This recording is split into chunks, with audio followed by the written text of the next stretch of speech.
ദീപാനിൽ ഇനിയിപ്പോൾ നിയമസഭയൊക്കെ തുടങ്ങുന്ന സമയമാണ്. ഇതിനോടകം തന്നെ ഈ സെക്രട്ടേറിയറ്റിന് മുന്നിലെ സമരക്കാർക്ക് ഐക്യദാർഢ്യം പ്രഖ്യാപിച്ചിട്ടുണ്ട് പ്രതിപക്ഷം, UDF, കോൺഗ്രസ് ഒക്കെയും. ഇന്നിപ്പോൾ നോക്കൂ, സുരേഷ് ഗോപി സമരപ്പന്തലിൽ എത്തുമ്പോൾ അദ്ദേഹം മാധ്യമങ്ങളോട് പ്രതികരിക്കുന്നതിൽ പ്രധാനമായും കേന്ദ്ര സർക്കാർ ഈ വിഷയത്തിൽ പുലർത്തേണ്ട നടപടിയടക്കം അദ്ദേഹം പറയുന്നുണ്ട്. അപ്പോൾ ഒരു കേന്ദ്രമന്ത്രിക്ക് പോലും ആ വിശ്വാസത്തിൽ അല്ലെങ്കിൽ ആ വിഷയത്തിൽ അങ്ങനെ ഒരു വിശ്വാസം വന്നിട്ടുണ്ട്. അത് എന്നാണ് കേരളത്തിലെ പ്രതിപക്ഷത്തിനുണ്ടാകുക? കേന്ദ്ര സർക്കാരിനെതിരെ ഉയർത്തേണ്ട മുദ്രാവാക്യങ്ങളെ കുറിച്ച് ആദ്യം തന്നെ ഞാനൊരു കാര്യം പറയട്ടെ. ഇന്ന് ആശാ വർക്കർമാര് സെക്രട്ടേറിയറ്റിന് മുന്നിൽ സമരം നടത്തുന്നത് അവരുടെ ബേസിക് ആയിട്ടുള്ള ആവശ്യങ്ങൾക്ക് വേണ്ടിയാണ്.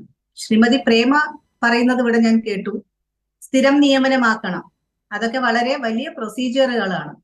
പിന്നെ ആശാ വർക്കർമാര് അവരുടെ വേതനം വർദ്ധിപ്പിക്കണം. ഇന്നത്തെ കാലഘട്ടത്തിനനുസരിച്ച് സാമാന്യ രീതിയിൽ, പരിമിതമായ രീതിയിലെങ്കിലും ജീവിക്കാനുള്ള ഒരു തുക അവർക്ക് കിട്ടണം എന്ന ആവശ്യം ഉന്നയിച്ചുകൊണ്ടാണ് ആശാ വർക്കർമാർ സമരം നടത്തുന്നത്.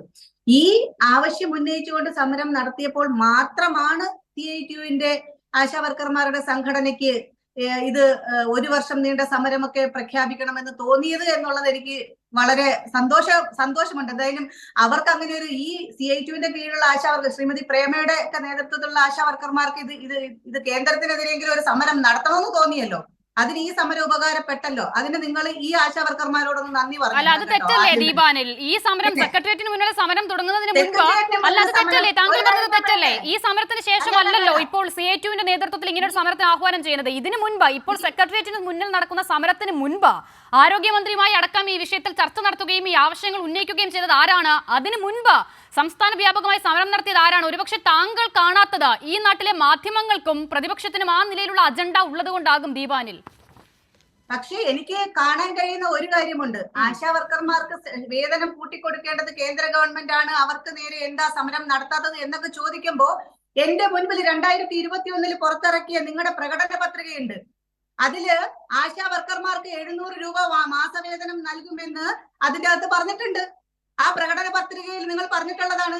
അതിൽ തന്നെ ഏറ്റവും അത്യാവശ്യമായി നടപ്പാക്കേണ്ട പദ്ധതികളിൽ പെട്ടതാണ് ഈ ആശാ വർക്കർമാരുടെയും അംഗൻവാടി ടീച്ചർമാരുടെയും സ്കൂൾ ഉച്ചക്കഞ്ഞി ഭക്ഷണം ഉണ്ടാക്കുന്നവർക്കും ഒക്കെ ശമ്പള വർധനവ് നടത്തുമെന്നുള്ള 50 പരിപാടിയിൽ തന്നെ ഉൾപ്പെടുത്തിയിട്ടുള്ളതാണ്.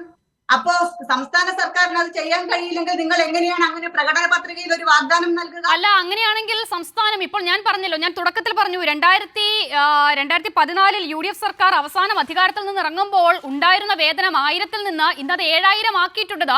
ഈ നിലയിൽ പ്രകടന പത്രികയിൽ നൽകിയ വാഗ്ദാനങ്ങൾ പാലിക്കപ്പെട്ടതിന്റെ അടിസ്ഥാനത്തിലാണ് ഇനിയിപ്പോൾ താങ്കൾ പറഞ്ഞ ഈ സ്കീം ആയിക്കോട്ടെ, NHM-ന് കീഴിലുള്ള സ്കീമുകളിലായിക്കോട്ടെ, സ്കൂൾ ഉച്ചഭക്ഷണ പദ്ധതിയിലടക്കം കേന്ദ്ര സർക്കാരിന്റെ വെട്ടിക്കുറവ്, മോദി സർക്കാരിന്റെ ആദ്യത്തെ പൊതു ബഡ്ജറ്റിൽ 40% വെട്ടിക്കുറവ് ഈ NHM സ്കീമിൽ വന്നിട്ടുണ്ട്.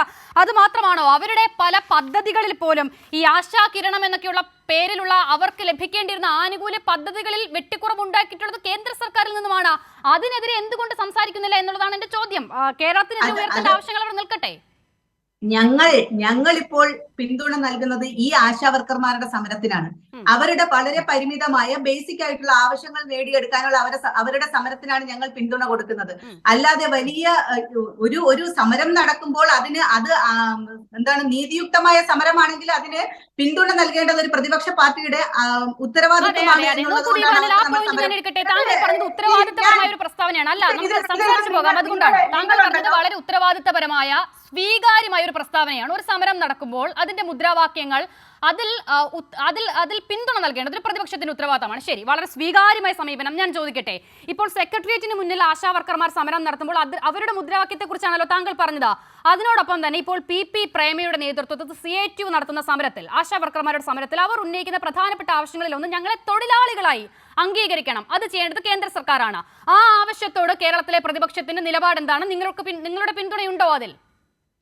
അതിന് ഞാനൊരു കാര്യം പറയട്ടെ.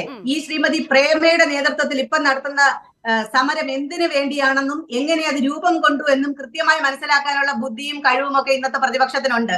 ഈ ആശാവർക്കർമാരുടെ സമരത്തിന് അടിച്ചൊതുക്കാൻ വേണ്ടിയിട്ട് അല്ലെങ്കിൽ ഇതിന് ബദലായിട്ട് ഒരു സമരം ഉണ്ടാക്കിക്കൊണ്ട് ഇത് ഞങ്ങളെ തൊഴിലാളികളായി അംഗീകരിക്കണമെന്ന്, കാരണം ഇവിടെ മിണ്ടാതിരുന്നു കഴിഞ്ഞാൽ CITUക്കാരുടെ ആശാവർക്കർമാരെ കുറിച്ച് പൊതുസമൂഹം എന്ത് കരുതുമെന്ന് കരുതിക്കൊണ്ടും ഈ ഒരു സമരത്തെ അടിച്ചമർത്തുന്നതിന് വേണ്ടിയിട്ടും അംഗബലം ഞങ്ങൾക്കാണ് കൂടുതലെന്ന് കാണിക്കാൻ വേണ്ടിയിട്ടും കാണിക്കുന്ന ഈ പ്രഹസനത്തിനെ ഒന്നും ഞങ്ങൾ പറയേണ്ട ആവശ്യമില്ല. പിന്നെ ആശാവർക്കർമാർക്ക് വേണ്ടിയിട്ട് ഞങ്ങൾ ഇവിടെ നിന്നുകൊണ്ട് ചെയ്യേണ്ട ആവശ്യമില്ല.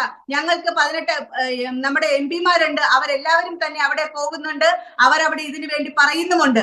ഈ പല ഘട്ടങ്ങളിലായിട്ട് ഞങ്ങളുടെ MP-മാർ ഇതിനെതിരെ ഈ ആശാവർക്കർമാർക്ക് വേണ്ടി ഇവിടെ കേരളത്തിലെന്നല്ല രാജ്യത്താകമാനമുള്ള ആശാവർക്കർമാർക്ക് വേണ്ടിയിട്ട് ഞങ്ങൾ സംസാരിച്ചിട്ടുണ്ട്. ഞങ്ങളുടെ പ്രകടന പത്രികയിൽ പോലും രാജ്യത്ത് ഒന്നടങ്കമുള്ള ആശാവർക്കർമാരുടെ റെമ്യൂണറേഷൻ, അവരുടെ ഓണറേറിയം കൂട്ടിക്കൊടുക്കും എന്നുള്ള ഒരു വാഗ്ദാനവും ഞങ്ങൾ കൊടുത്തിരുന്നു. മടങ്ങി വരാം. ഞാൻ ശ്രീ ഗോപിനാഥിലേക്ക് കൂടി പോകട്ടെ. ഞാൻ മടങ്ങി വരാം.